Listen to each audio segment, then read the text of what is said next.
Welcome to Haunt Weekly.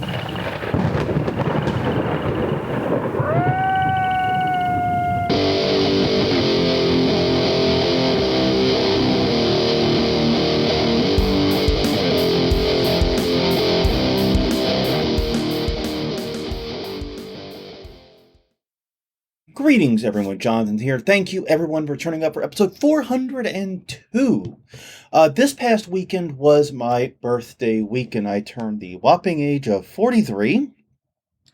And between a little bit of birthday debauchery and also both Crystal and I not feeling good due to various other reasons, we did not get the usual recording done. Now, we could do one tonight and get this up late and whatnot, and we thought about that. But honestly, we are kind of in a fortunate position because after episode 400, we did a Q&A, and even though we did not plan it this way, we just had like an open-ended thing, it ended up being almost exactly an hour. And so Crystal and I just talked about it and said, you know what, it was a good Q&A, let's clean it up, trim it up, and send it out there. So that's what we're doing for episode 402. So, yeah. So sit back and enjoy as we answer some of your questions as we go through and talk about all the things you wanted us to discuss in after episode 400. I think it was a really good Q&A. You guys asked some real difficult questions, and please keep those questions coming. You can find us at hauntweekly.com, Haunt Weekly on Twitter, Haunt Weekly on Facebook, youtube.com/hauntweekly. Please drop us any additional questions you have, and we will see you all next week for your regularly scheduled Haunt Weekly recording. Thank you, everyone. We're just going to get started because this is going to be a drop-in, drop-out thing, hopefully. Exactly. For us. Bye. Hi. No, we're dropping out. No. Hello, we must be going.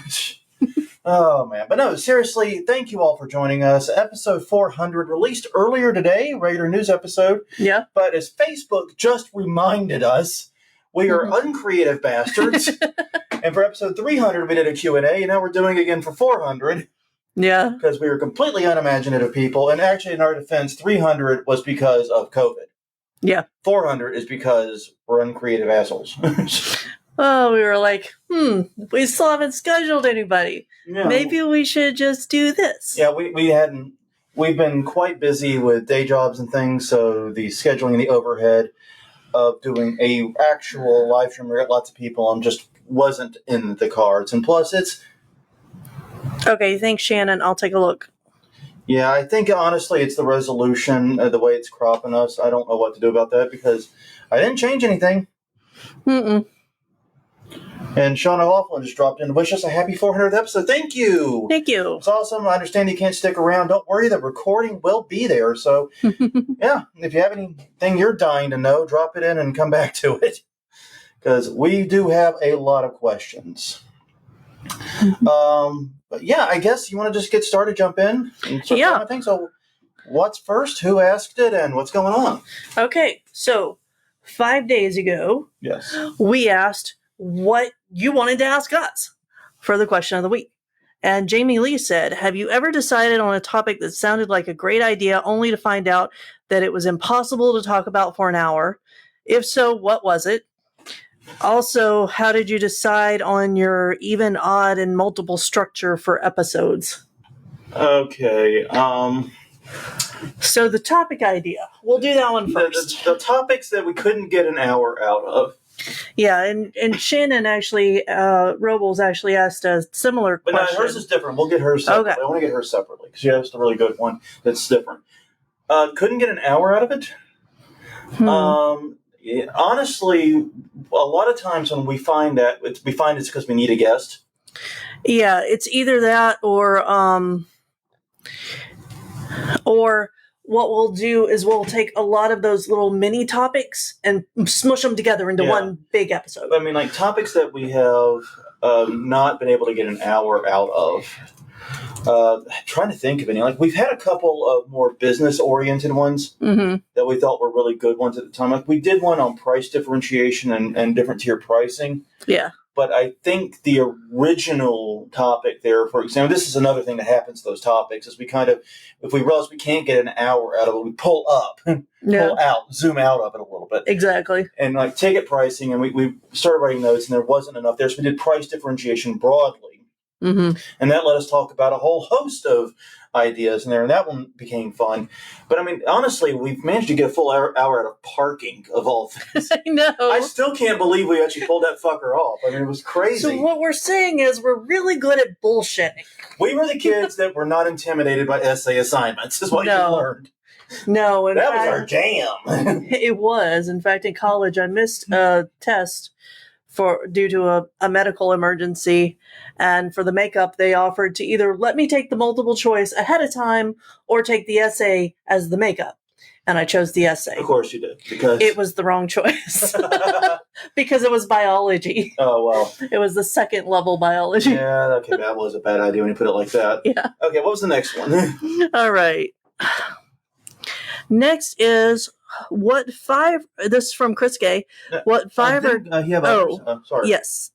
Sorry. I want to get through everything, man. We got time. All right. I ain't rushing anybody.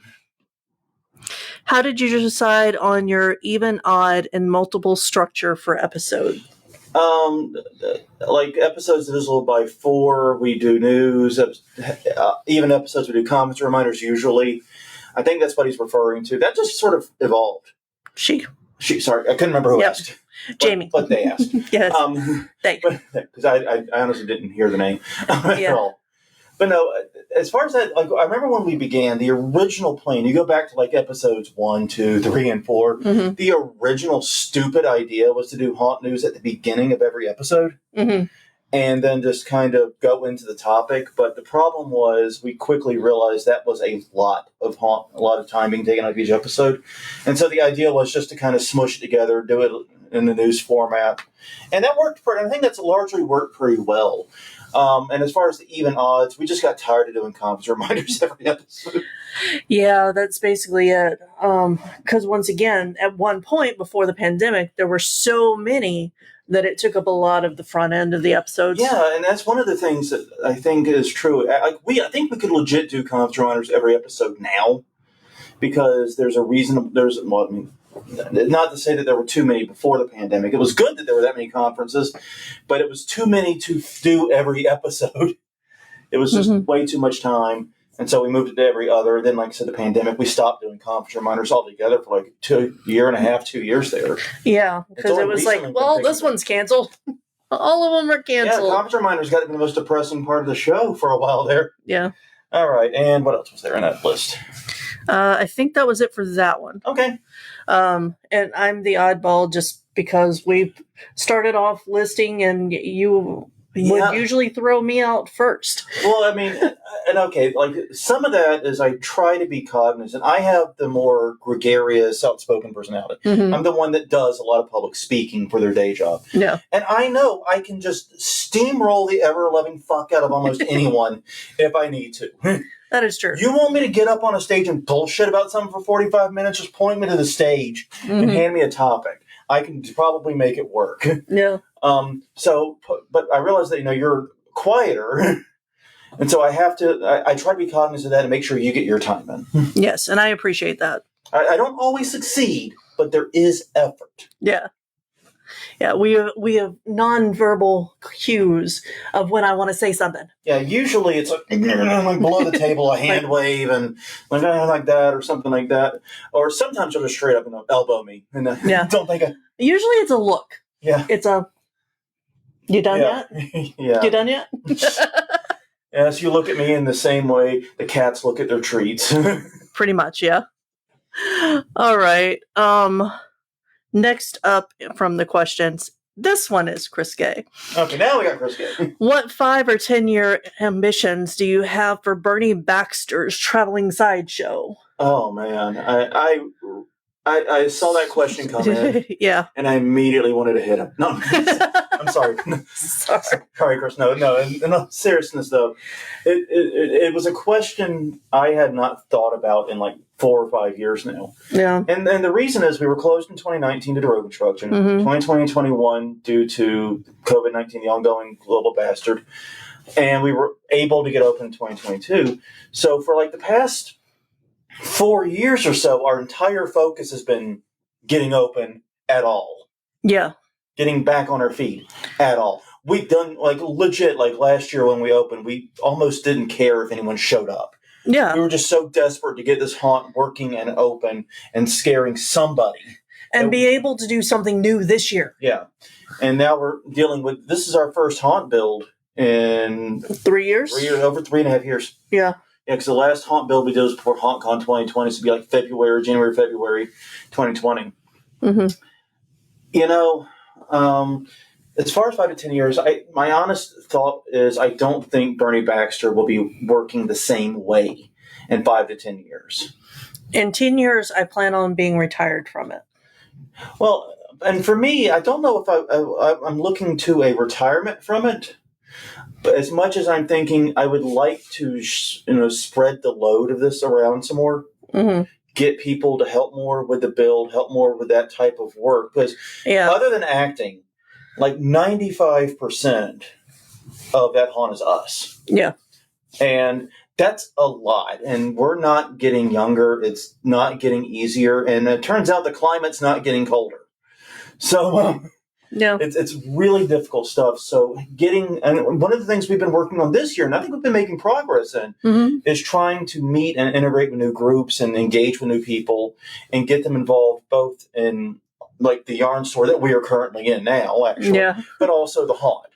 And part of that is to have people to help share some of that load, to have people who are as invested as we are in this can come help build, can bring their ideas, bring their expertise, their knowledge. Mm-hmm. I'd really like to get some new people in who are able to be there every step of the way. We have a great haunt family. Yeah. But most of them just don't have that kind of availability. Right. And that's not a knock on them or a slight on them at all. It's just, it's already asking a lot for them to give up weekends in October and then help when the nights the haunt's open. Well, and half of them are talking about moving in a year or two. Yeah. So so building up our haunt group would be really good for the next 5 years. And this is going to mean something for us too, because we've been doing this since 2005. Mm-hmm. We have no idea how to give up control of this. No idea. So I've learned some. Okay. I mean, that's true. You have worked with others. I have worked really hard to not nitpick and try to control every aspect of it. Yeah. But it is rough to see other people, putting their DNA in your baby, and that just sounded so fucking wrong. It did. But, oh, Jesus Christ. Yes, we probably shouldn't watch Big Mouth before coming on the air. No, we should not be watching Big Mouth before we go on this. Yeah. That's a bad idea. It's even when you're not thinking. But it's difficult to see someone else putting their fingerprints on your haunt. It's difficult. Mm-hmm. And that's something we want to get better at. Mm-hmm. So I think that's my big ambition right now is for the future and the survivability of the haunt, have more people involved. Yeah. Because that year I threw up my back was an awakening in a third. Yeah, no kidding. Yeah, because I threw my back out Halloween 2021. Mm-hmm. We were just doing trick-or-treating that year. Trick-or-treating. It wasn't the haunt opening because of COVID. Right. I threw my back out literally that afternoon, and I threw it out like everyone else, doing the stupidest, least important, least dangerous thing you can think of. Mm-hmm. I was picking up an empty Rubbermaid tub. Yeah. It was empty. And I threw my back out to the point that I couldn't participate in it, and A, it killed me. And B, it was like, oh shit, if something happens to either of us at the haunt, we're screwed. Yeah. And we're at the age where the wheels are coming off. Yeah, there's not a backup Bernie. I mean, we could put you in a wheelchair, but I actually thought of that night. Yeah. But like when I don't know how many of you have thrown your back out. When you first throw it out, you cannot move. Mm-hmm. Like basically you're in a bedpan situation. Basically, yeah. So it was that bad. And so I don't even know how I could have gotten to the wheelchair. Mm-hmm.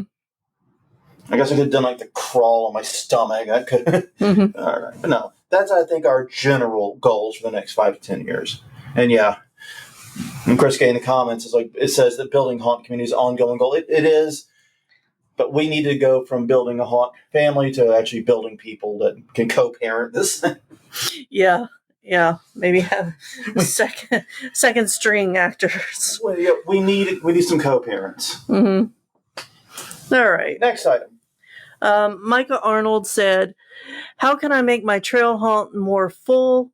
Like low-priced ways to create interesting things to look at between scenes. Also, when are you coming to Nebraska? Oh, man. When we're coming to Nebraska, I don't know. I don't think that's ever crossed my mind as a haunt visit. I've got to be honest, this is the first time I've actually thought of Nebraska in this context. And one of the things that's really difficult for us is we have to, when we go for these haunt trips, we have to basically pick a place with a very high density of haunts. Yeah. Because our goal is to get as many, like with Atlanta, we were able to hit, I think, 9 haunts or 10 haunts in 3 nights. Yeah. It was batshit insane, nearly fucking killed us. Mm-hmm.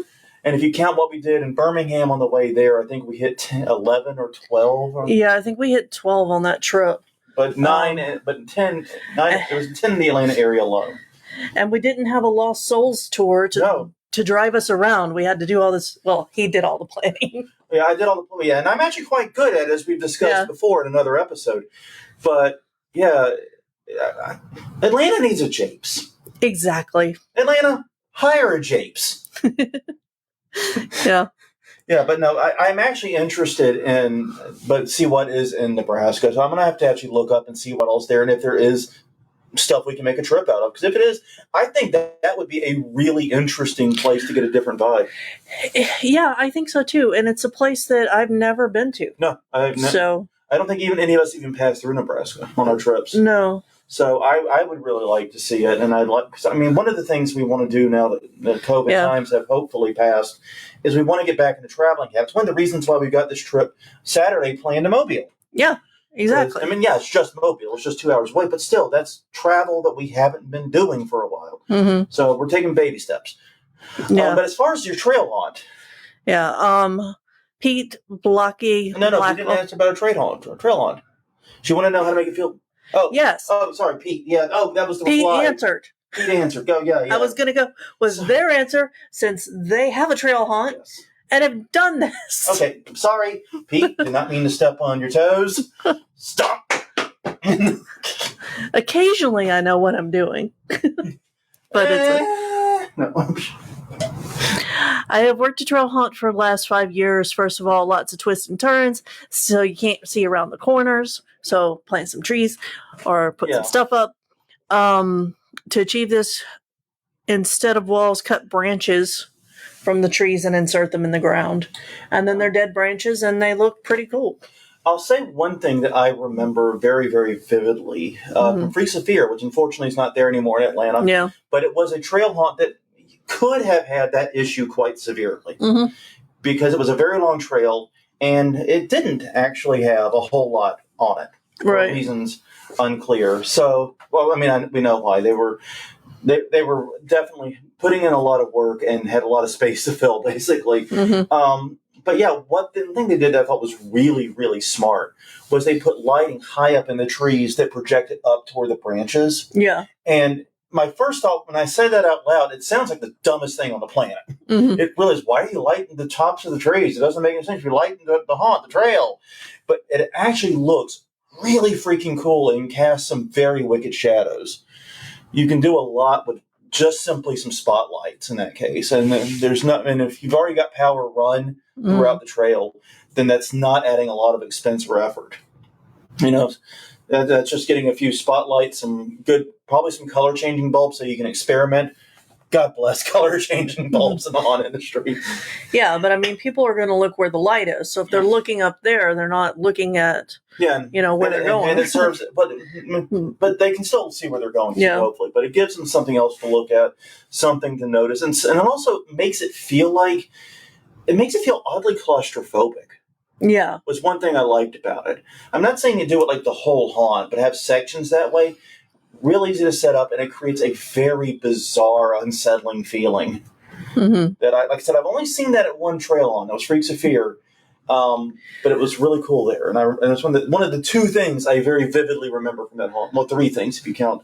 Yeah, and I will say that some of the trail haunts we've been to that have had the problems with running don't have enough of those visual breaks that Pete talks about in his answer. So yeah, Pete's answer really is, I think, really, really good because Fright Trail in Lafayette had this issue, and they managed to address it from what I've seen, at least in part. Yeah, that's what I was thinking of. I just wouldn't call anybody out. Yeah, we're not calling them out. They fixed it though. They did. They fixed it. How's it a call out if we're actually complimenting them on taking what we noticed on and fixing it? Because basically they would have these super wide alleyways, just a straight shot from scene to scene.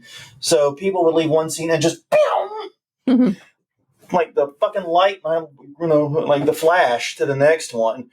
And that cut the haunt walkthrough time down drastically.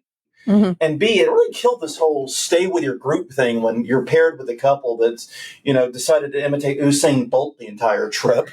Yeah, well, and that's something that we talked about recently on one of the episodes was getting rid of that mentality.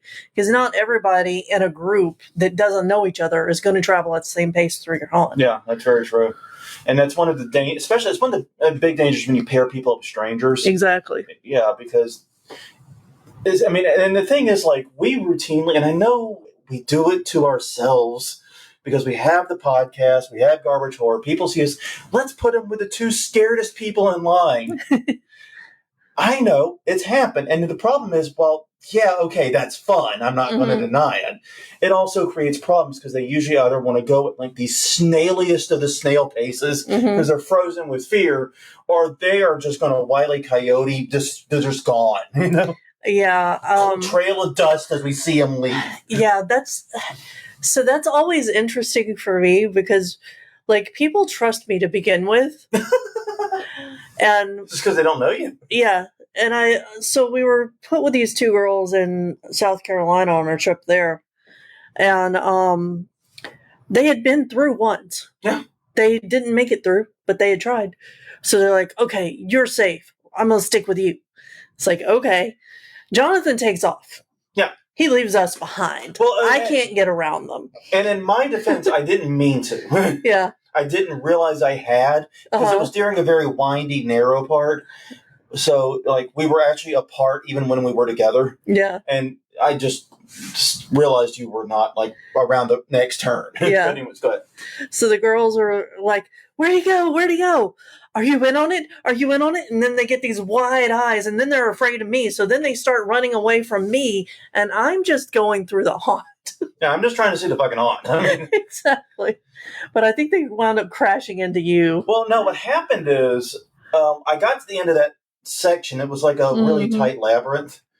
And I got to, because I could see the visual break there. And I realized, okay, I'll just wait for them here. This seems like a natural place. But it was a little bit out of the way. I wasn't like intentionally hiding, but I wasn't in the line of sight. But you weren't not hiding. I wasn't not hiding, but I wasn't deliberately hiding either. And then they came around, and then they nearly crashed into me, and I went, blah, blah, blah, blah. Just, what are you doing, moment? And they got scared of that, and then they kept going. Yeah. So anyways, that was fun. But anyways, even when we're not trying to scare people, we scare people. Look, it's the instinct, man. Once you get it, you can't actually turn it off. What else we got? All right. Sam Farrell said, for the same ticket price, would you rather go through a 15-minute professional hunt with top-tier animatronics, but no scare actors, or a 10-minute home charity hunt, limited scenic resources, but all the scare actors? I mean, the answer, I think, is obvious. Yeah. I mean, I would prefer to go through the 10-minute one with all the scare actors. Me too. But here's the thing I'm going to say that's going to be controversial. No. Because I do have a kind of hot take on this one, and it's unfortunately, I think, an accurate one. And that is, I will wager when you go to the Google reviews of these haunts, the first one will have the higher star rating. Yeah. Maybe that's not as hot of a take as I think, but I just genuinely believe that one would review better. Well, it's definitely going to get the list attentions. Oh, yeah. Like, because there aren't a lot of charity haunts that make those lists, and it's because they don't have the money to put into the animatronics and stuff that the big haunts do. And they also don't have the money to put in the PR and the marketing and the other things that it takes to even get the attention of those lists. Yeah. I mean, those big nationwide lists, we talked about it before, they're bull. I'm sorry, they just are, because nobody went to every haunt on that list and did a comparison. Yeah, and we're not going to touch, and this goes back to the first question. This is a topic that we don't touch on a lot because there's a lot of controversy around the list, and we have gotten mail about it. Well, and the reason it's controversial is because haunts do get on those lists, and they do feel a sense of pride about it. Yeah. And the actors and lieutenants and owners and others there feel pride about it. And I get that. Yeah. I understand that. It's a proud thing. It's very cool. But at the same time, I would rather our haunt be like number one or just well rated and regarded on like a local list. You know what I mean? Like a hyper local, maybe Southeast Louisiana type list. That would be awesome. But these top 10 nationwide lists, I mean, they do great. They do amazing business for the haunts that are on there, and they do amazing business for the newspapers that publish them. Because it's usually newspapers that are publishing those. But in the end of the day, they are a popularity contest. They are more a statement of PR than they are haunt quality. But personally, I would go with the actors every time. A haunt with all animatronics, no actors, cannot compete with actors. Actors can improv. Actors can engage with you. Actors can adapt. Actors don't have to be like that bitch Debbie that you had to work with. The animatronic Debbie, by the way. Not Debbie was an animatronic. Sorry, I just want to clarify that. Yeah, because I work with two bitch right now. But yeah, no, she was supposed to be in the scare in the room, and it never works to put the animatronic as a scare. And yes, I did just accidentally punch the table. That fucking hurt. Just get a little backhand. But yeah, no, that prop was terrible. Should have been yeeted. So yeah, no, animatronics cannot compete with human actors in general. But I do think the best haunts have a good balance of both. And I do think most haunts that get good reviews get it on the basis of their scenery and how expensive they look and feel more than how scary they are. Yeah. Okay.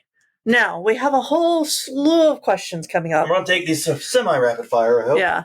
This is from Greg Rothberg. Yeah. All right. How did we meet? Internet. Exactly. Well, I mean, okay, but it's a little bit cooler than that. Because we met in the year 2000. Yes. And we met in the year 2000, and to put that in some context, like meeting people online now, that's just how you do it. You go on an app, you meet people online. In 2000, that was how losers and desperate people met. Hey! Oh, you mean through the dating apps? Because if we did not meet through a dating... No, the online dating in the year 2000 was for, like, the losers of the world. That's what the joke was, anyway. Yeah, that's what the joke was. And then people started to realize, no, it actually could be a very compelling thing. And then, it became OkCupid, Match.com, all that stuff. So it ended up changing. But no, I ran a site, poetry, short stories, various literature. Mm-hmm. And she emailed me. Now, unbeknownst to her, she'd emailed me 2 weeks after my previous relationship had ended. It had gone on for about a year and a half, a little over a year, maybe a year and a half. Yeah. And Crystal didn't know that she was emailing me then. But one of the things that girlfriend was, and she was not a good girlfriend, like in any stretch. Like in hindsight, she was just terrible in every way. But one thing she was very possessive about was me talking to people and engaging with people, even just online casually. Mm-hmm. And so when Crystal emailed me, I'm trying to break that chain a little bit and meet and talk to people. And so, hey, I'd like to get to know you a little better. And so we started emailing back and forth, and it's been downhill from there. Downhill, huh? Yep, downhill. All the way. To Satan's wines. Oh, no. And it's fun, though, because that's how we met. We actually do have in the very first emails we ever sent each other from 23 years ago. In fact, we're not in the month. We met, I think, in May. I'd have to go back and check. May's a good month for us. May has been a good month. And then I went out to see you. You were in Louisiana. I was in South Carolina. I flew out to meet you in August. Mm-hmm. And you moved to South Carolina to be with me at the end of December of that year. Yeah. And so ever since December 28th, the year of our Lord 2000, we have been together. May God have mercy on our souls. Yeah. Okay, next one. And we also met Ellie online, if anybody's curious. Oh, yeah, we did meet Ellie online, but that was actually through a dating app. Yeah. Because it wasn't for losers by the time. It was for normal people. Well, Victor Ruel. They let us on, too. Yeah. Victor Ruel has commented that he met his wife on MySpace. way back in the day. Was she in your top 8 spaces? And hi, Tim. I guess we are party people now. Oh, man. All right. Has it been hard to come up with a topic for all 400 episodes? Yes. Yeah. Some weeks, yes. Oftentimes, no. Yeah. It seems to come and go. It depends on how much is going on around us. Yeah. Because, like, this past month and a half has been really, really stressful for a lot of reasons. Yeah, and unrelated to haunt stuff. Yeah. And yeah, that's one of the things. Like, when things are humming along, we talk about how our topics are usually things we were discussing anyway. Mm-hmm. And so we're like, we might as well just turn on a microphone and record it. Yeah. That's how, like, literally about 90% of topics. Yeah, I mean, for those of you who are wondering, the topics are usually picked Friday night or Saturday. Yeah. We record Sunday. Yeah. Sometimes they're picked Sunday night and we record Monday night.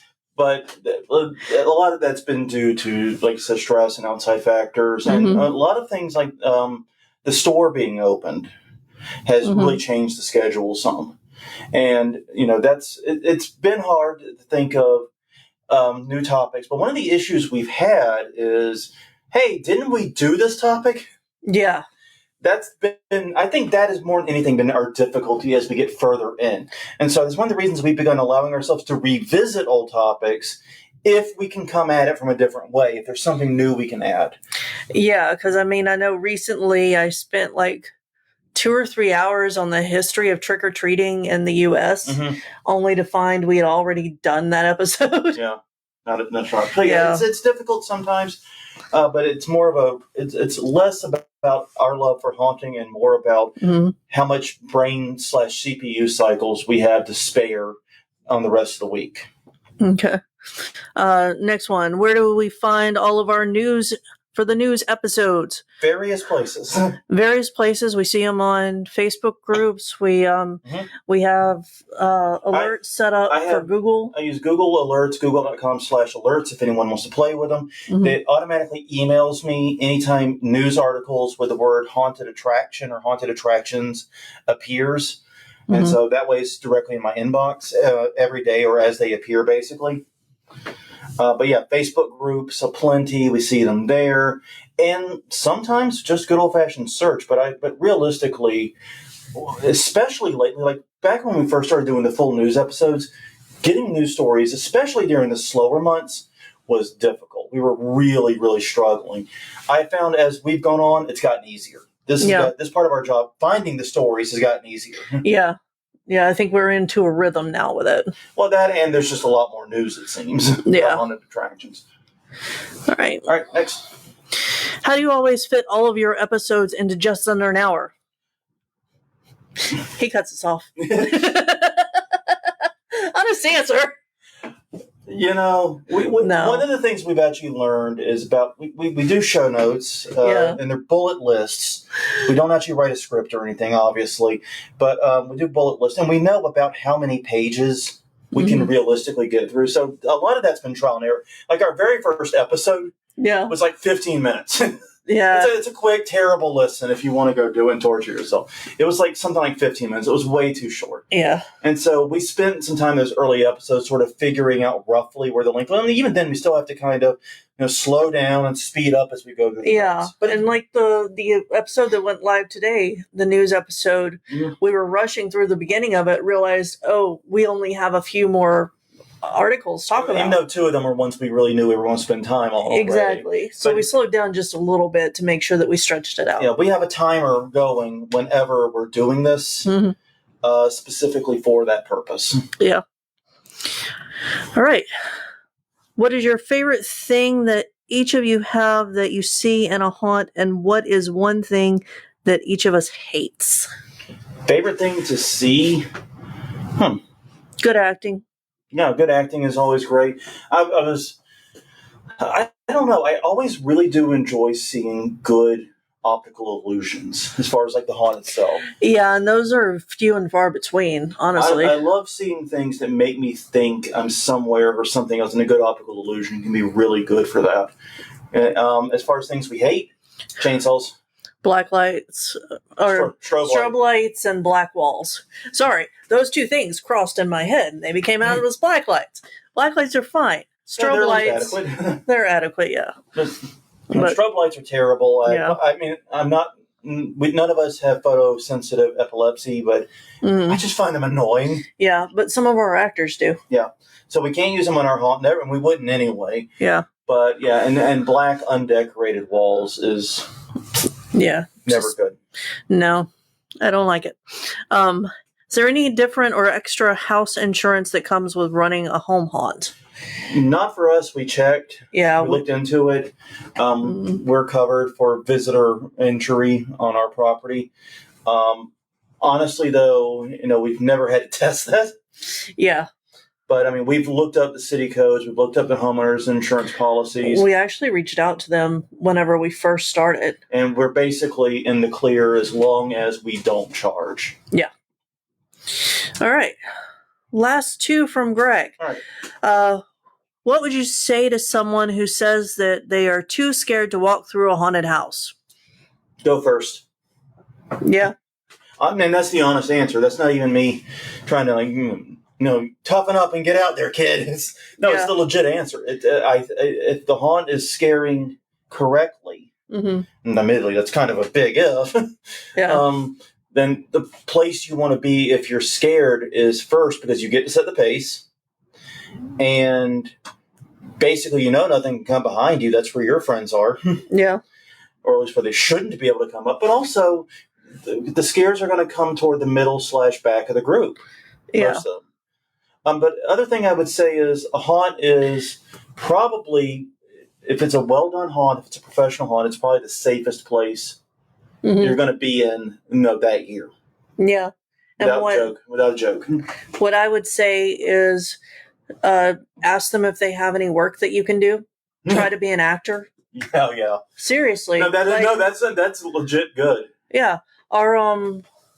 Some of our best actors have been people too afraid to go through, but then you switch the power dynamic to where they're the ones scaring and they're all in on it. Like a duck to water, and they come at it. I mean, I don't know, and you're absolutely right. Maybe going through a haunt isn't for you. Maybe you should be acting in one. Yeah. Literally, no, it's not bad advice at all. No. And last one?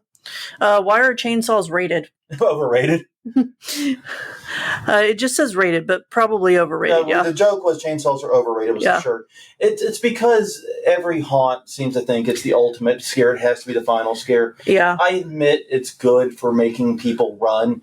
And if you're in line and you see people running out of the haunt, it does add a little juice to it. Mm-hmm. But and this may just be the fact that we go to so many fucking haunted houses every year that you notice the things that repeat over and over and over again. Yeah. I also have a shirt designed for clowns are overrated. Yeah. So, Well, and the thing same is, answer. I really like what Japes did with the chainsaw, where he used a teeny tiny little one and makes people jump with that and then laughs at him and in character, obviously. I mean, I think you can play on the trope. And I think Evil Intentions in Chicago did an excellent job. They put the chainsaws in the middle and fucked with our expectations. So you can mess with it, but yeah, it's just so overdone. And honestly, I love that the first rule of every haunt is no running. And then they stick a chainsaw guy at the end. Like, they make it obvious that they want you to run.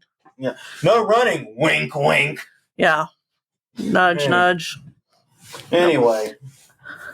All right.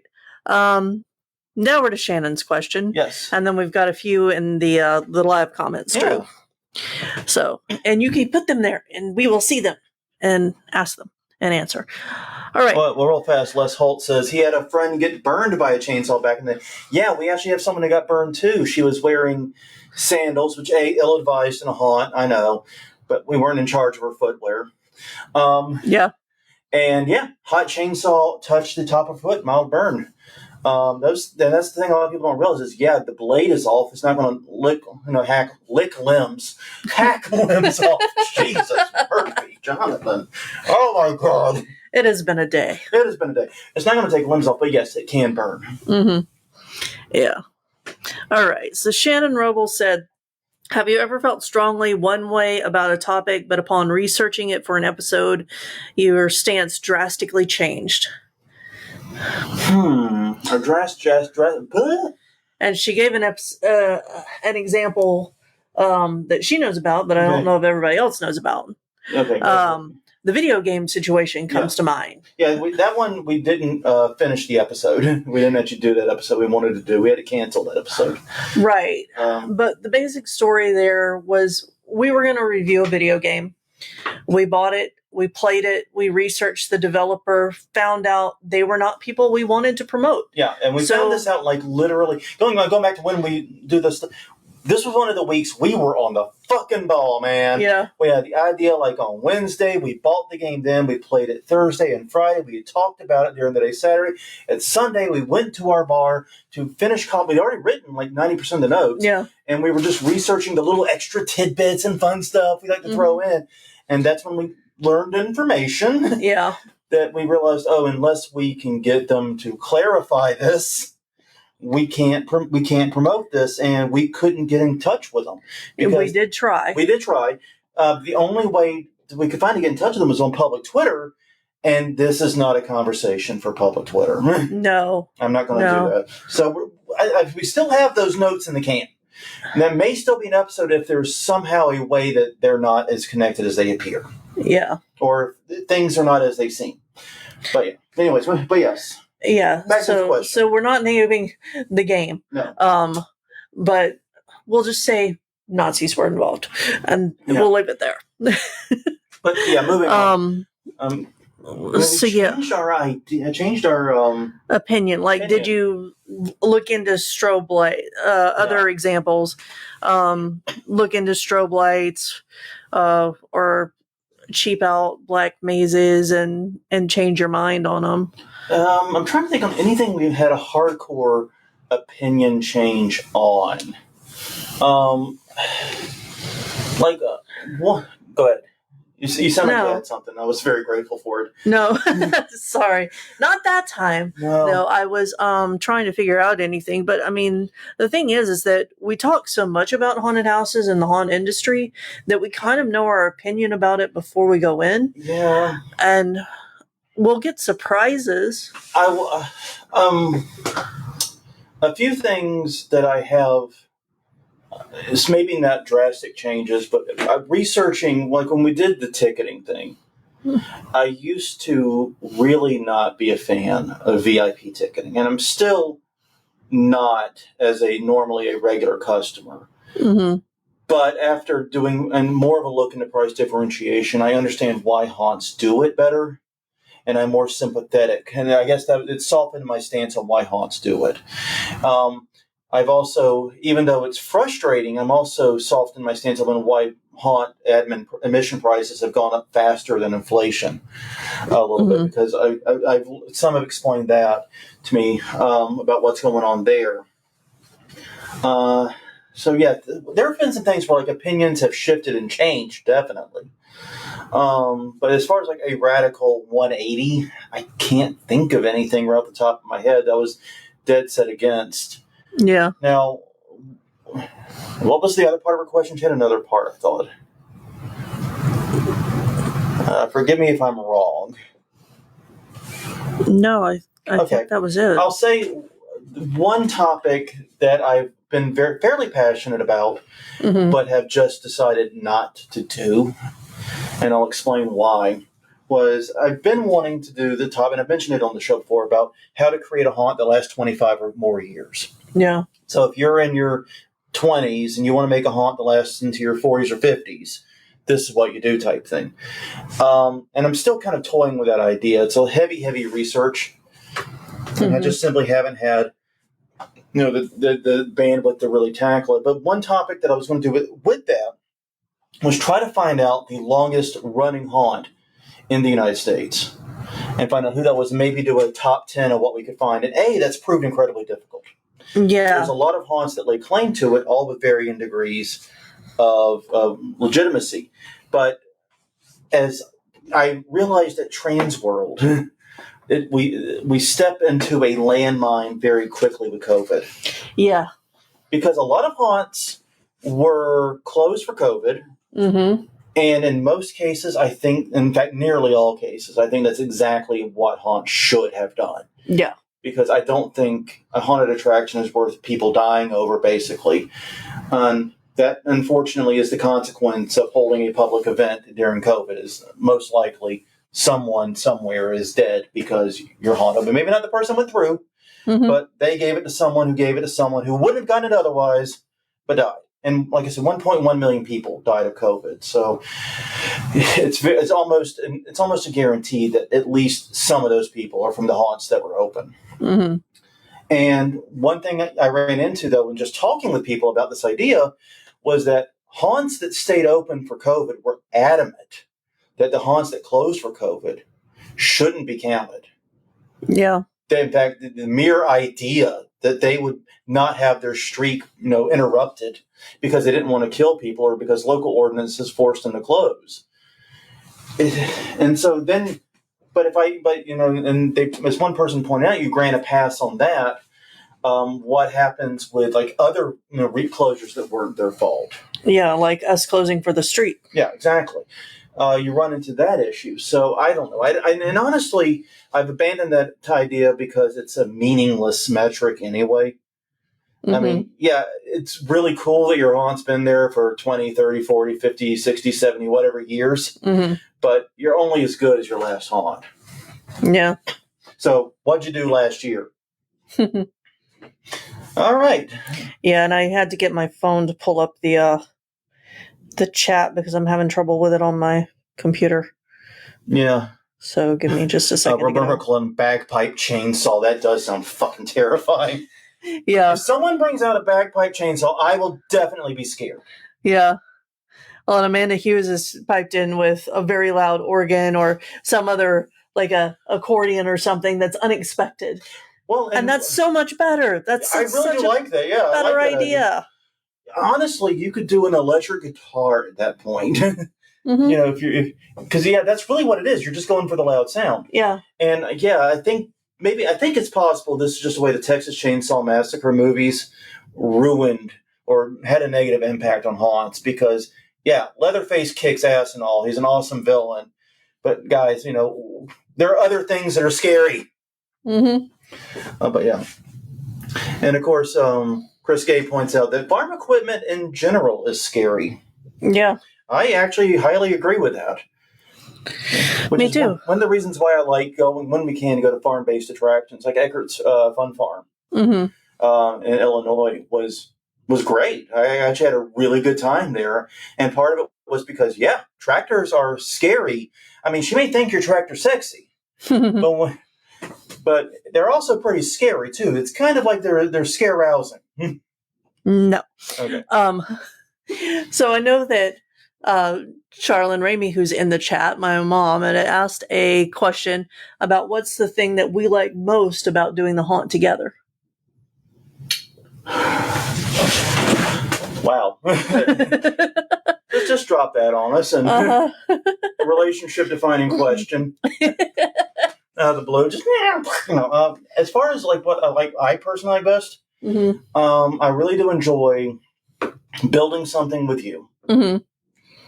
That's one of the reasons why, going back to what we were talking 5 to 10 years, why it's so hard to let other people in. Yeah. It's because it's very much a part of our relationship.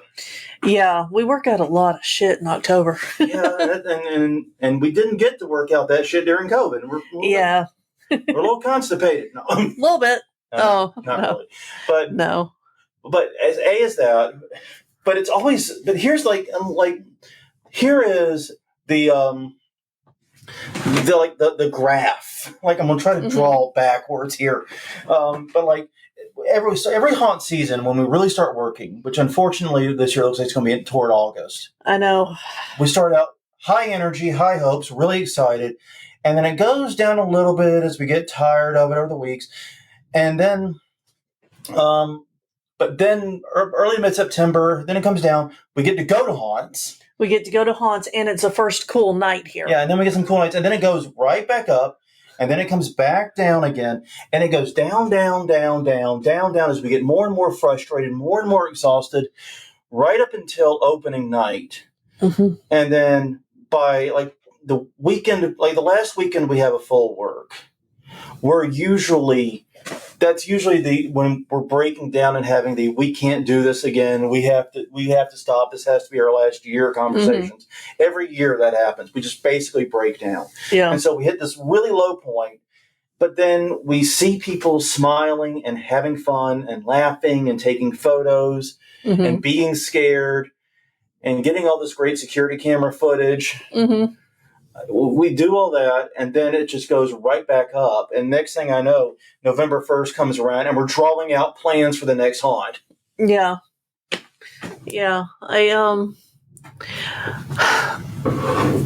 think it's a really good team building exercise to just be able to solve problems on a daily basis. Not even daily, like minute to minute basis oftentimes. Yeah, but like that regularly. It builds communication. Yeah. Like I really think it does. My favorite time is at the ends of the night when the crew have gone home and you and I are sitting there and we're just talking about what happened and what the highlights were. Yeah, and for us. And what's weird is like when we're having that conversation, we talk about the highlights and we get some good laughs because you got to remember, I work front of house, she works inside house. Yeah. Therefore, I don't get to see a lot of it. I don't get to see what he sees, and he doesn't get to see what I see. So we get to share. I get to share the story of the people that ran out of the haunt so fast. I'm pretty sure they ended up in Araby or somewhere. Yeah. And she gets to tell me what the fuck went on before that. Yeah, exactly. It's great. And that's usually how the storytelling goes. Just because, like, well, by the way, what happened with that three guys that came through in gray shirts and pants, and they ran out and they were gone. They never took out the donation box. They left. What happened with them? Oh, those were the three. And then that's how the conversation actually goes. But yeah, that's what I think I like best is the combination of working together and building something with Crystal, but also just seeing people happy and enjoying our work. Yeah. Because there's no goddamn way the amount of money and the amount of time we spend on it makes sense for the hours we're open. No. It makes no logical sense. No. There's like no...